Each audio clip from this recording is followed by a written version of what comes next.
Breaking news చూస్తున్నాం. Amaravati SRM యూనివర్సిటీలో లైంగిక వేధింపులు కలకలం రేపుతున్నాయి.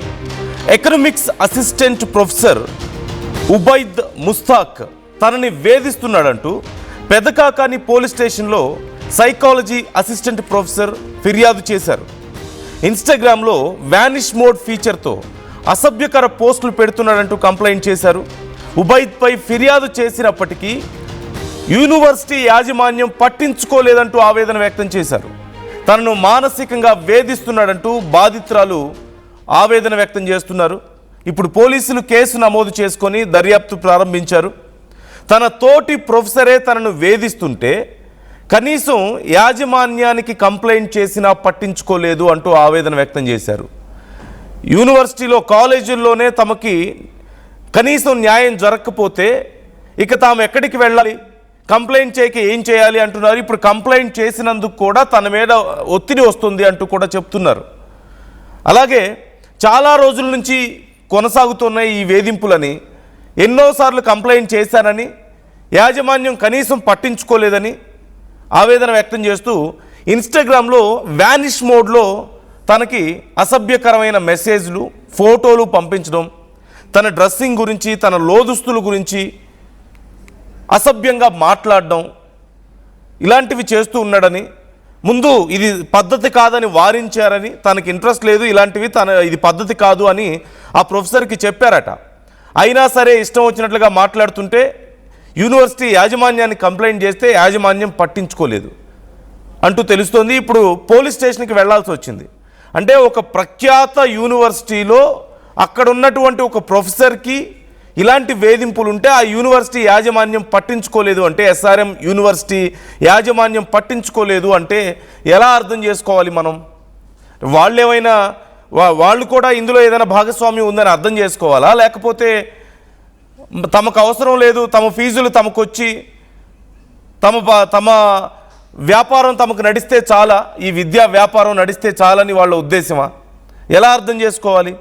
వి ఆల్ నో వ్యానిష్ మోడ్. ఇప్పుడు ఇవాళ రేపు ఇన్స్టాగ్రామ్లో, ఫేస్బుక్లో వీటన్నిటిలోనూ ఇలాంటి ఆప్షన్స్ మనం చూస్తున్నాం. జస్ట్ లైక్ వాట్సాప్లో ఎలాగైతే 24 hours టైం లిమిట్ పెట్టుకోవచ్చో, 24 hours తర్వాత ఆటోమేటిక్గా వ్యానిష్ అయిపోతాయి, ఆ మెసేజెస్ అన్ని డిసపియర్ అయిపోతాయి.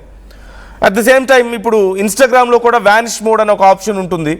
Most of us know about this feature. అందులో మెసేజ్ పంపించిన తర్వాత, photo or video or any message ఒకసారి పంపించిన తర్వాత అవతలి వాళ్ళు ఒక్కసారి ఆ చాట్లోంచి ఎగ్జిట్ అయిపోతే మళ్ళీ అక్కడ పూర్తిగా జీరో, అక్కడ ఏం ఉండదు, మొత్తం డేటా అంతా అక్కడ డిలీట్ అయిపోతుంది. సో ఇలాంటి ఒక ఆప్షన్ ఉంది. దీన్ని వాడుకొని ఎలాగో ప్రూఫ్స్ ఉండవు కదా అని చెప్పేసి చాలా తెలివిగా అలా పంపిస్తున్నట్లుగా తెలుస్తుంది. బట్ ఆ చాట్లో ఎగ్జిస్ట్ అయి ఉన్నంతసేపు అవి ఉంటాయి. Once if you go back అక్కడ పూర్తిగా వ్యానిష్ అయిపోతుంది. ఈ ఆప్షన్ ఉపయోగించుకొని అతను కొన్ని ఫోటోలు, వీడియోలు షేర్ చేస్తూ తన గురించి కొన్ని మాటలు నేను ఉపయోగించడం కష్టంగా ఉంది, కానీ తన ఫిజికల్ అపీరెన్స్ గురించి చెడుగా మాట్లాడుతూ, తన బాడీ గురించి మాట్లాడుతూ, తన పార్ట్స్ గురించి మాట్లాడుతూ, తన బట్టల గురించి మాట్లాడుతూ, తన లోదుస్తుల గురించి, ఈవెన్ ఇన్నర్స్ గురించి కామెంట్ చేస్తూ, ఒక మహిళకి ఎంత దారుణమైనటువంటి మానసిక వేధింపులో మనం అర్థం చేసుకోవచ్చు. At the same time college యాజమాన్యం కూడా పట్టించుకోకపోతే ఇక రక్షణ ఎక్కడ? ఎందుకు ఆ యాజమాన్యం? ఇంకా పిల్లలు డబ్బులు కడితే వాటిని తీసుకొని తమ జేబులు నింపుకోవడానికేనా? తమ దగ్గర పనిచేసే యాజమాన్యానికే రక్షణ లేకపోతే ఇక వాళ్ళు స్టూడెంట్స్ గురించి ఏం పట్టించుకుంటారు? కంప్లైంట్ ఇచ్చిన రెస్పాన్సిబిలిటీ తీసుకోకపోతే ఎందుకు వాళ్ళు ఇంకా అక్కడ? ఖచ్చితంగా సంస్థల్లో పనిచేసే మహిళల కోసం ప్రత్యేకంగా టీమ్స్ ఉండాలి అని చెప్పేసి, ప్రత్యేకమైనటువంటి ఒక టీం ఉండాలి, ఒక వ్యవస్థ ఉండాలి అని చెప్పేసి రూల్స్ కూడా ఉన్నాయి కదా. ఇవన్నీ ఎక్కడికి పోయాయి? సాయి జాయిన్ అవుతున్నారు, అసలు ఆ యూనివర్సిటీలో ఏం జరిగింది, ఎందుకని యాజమాన్యం పట్టించుకోలేదు? And at the same time who is this professor? ఈ ప్రొఫెసర్ ఎవరు? ఉబైద్ ముస్తాక్ ఎవరు అనే డీటెయిల్స్ తెలుసుకుందాం. అంటే అతనికి అక్కడ ఏదైనా పలుకుబడి ఉందా? అతనికి ఏదైనా బ్యాక్గ్రౌండ్ ఉందా, అందుకే పట్టించుకోలేదా? Let's know more details. సాయిని అడిగి తెలుసుకుందాం. సాయి, డీటెయిల్స్ ఏంటి?